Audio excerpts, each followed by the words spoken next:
আসসালামু আলাইকুম। সাইনাস রেসিপির একটি ব্লগে আপনাদের অনেক অনেক স্বাগত জানাই। আজকে আমি রমজান স্পেশাল আপনাদেরকে ছোলা আলু ভাজি তৈরি করে দেখাবো। এই রেসিপির মাধ্যমে আমি এমন একটি মশলা দেখাবো যে মশলাটি অ্যাড করার মাধ্যমে এই ছোলা আলু রেসিপির টেস্ট আরও দ্বিগুণ পরিমাণ বেড়ে যাবে।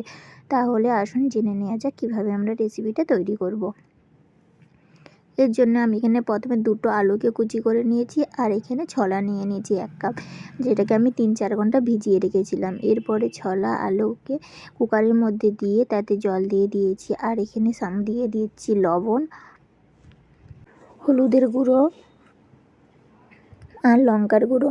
আপনার লঙ্কার গুঁড়োটা চাইলে স্কিপ করে দিতে পারেন। আমি আর একটু সামান্য জল দিয়ে দিলাম, দিয়ে আমি কুকারে 2টো সিটি দিয়ে দেবো। কুকারে 2টো সিটি হয়ে গেলে আমি ছোলা আলুটাকে জল ঝরিয়ে ছেঁকে নিয়েছি। এরপরে আমি একটি ফ্রাইং প্যান নিলাম, ফ্রাইং প্যানে সাদা তেল দিয়ে দিচ্ছি। ওই সাদা তেলের মধ্যে গোটা জিরে আর এখানে 2টো শুকনো লঙ্কাকে আমি ফোড়ন হতে দিলাম। একটু লাল লাল হয়ে আসলে তার মধ্যে আমি অ্যাড করে দিলাম 2টো পেঁয়াজকে কুচি করে রাখা 2টো পেঁয়াজগুলোকে দিয়ে ভালোভাবে নাড়াচাড়া করে নিচ্ছি।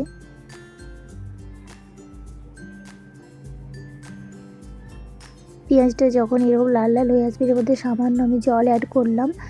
তারপরে তাতে আমি হলুদের গুঁড়ো, লঙ্কার গুঁড়ো আর কাশ্মীরি রেড চিলি পাউডার দিয়ে নাড়াচাড়া করে নিয়েছি। জলটা এই জন্য অ্যাড করলাম যাতে মশলাগুলো পুড়ে না যায়। তারপরে আমি 1 চামচ পরিমাণ আদা রসুনের পেস্ট এখানে অ্যাড করে দিলাম। অনেকেই আছে ছোলা আলু ভাজির সময় কিন্তু আদা রসুনের পেস্ট ব্যবহার করে না। আদা রসুনের পেস্টটা ব্যবহার করলে টেস্টটা একটু বৃদ্ধি পায়। আমি সামান্য জল দিয়ে আদা রসুনের পেস্টটা যেহেতু দিয়েছি তাই একটু সামান্য জল দিয়ে আমি কষিয়ে নিচ্ছি।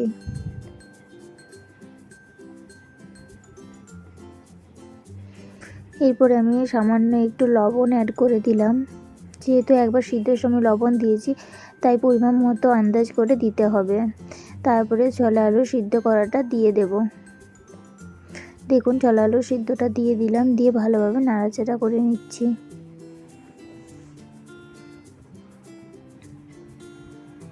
আমি সিদ্ধ আলুগুলোকে ভালোভাবে একটু একটু করে অল্প অল্প ম্যাশ করে নিচ্ছি। কিছু আলুকে ম্যাশ করে নিলাম, নিয়ে ভালোভাবে ভেজে নিচ্ছি।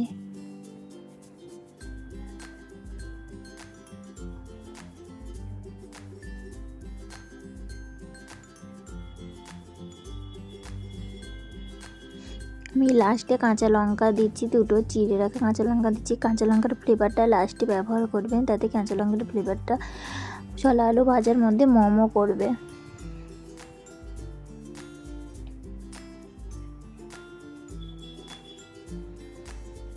যখন আমাদের প্রায় অনেকটা পরিমাণে ভাজা হয়ে আসছে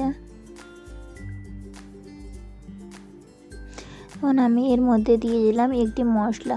আপনারা অবশ্যই ছোলা আলু ভাজি করার সময় এই মশলাটা অ্যাড করবেন। এই মশলাটা দেওয়ার ফলে তো ছোলা আলুর যে ভাজি তার টেস্টটা 10 গুণ পরিমাণ বেড়ে যাবে। তো মশলাটা তৈরি করার জন্য প্রথমে একটি ফ্রাইং প্যানে আমি 4-5টা শুকনো লঙ্কা নিয়েছি। তারপরে তাতে গোটা ধনে দিয়ে দিয়েছি আর দিয়ে দেবো গোটা জিরে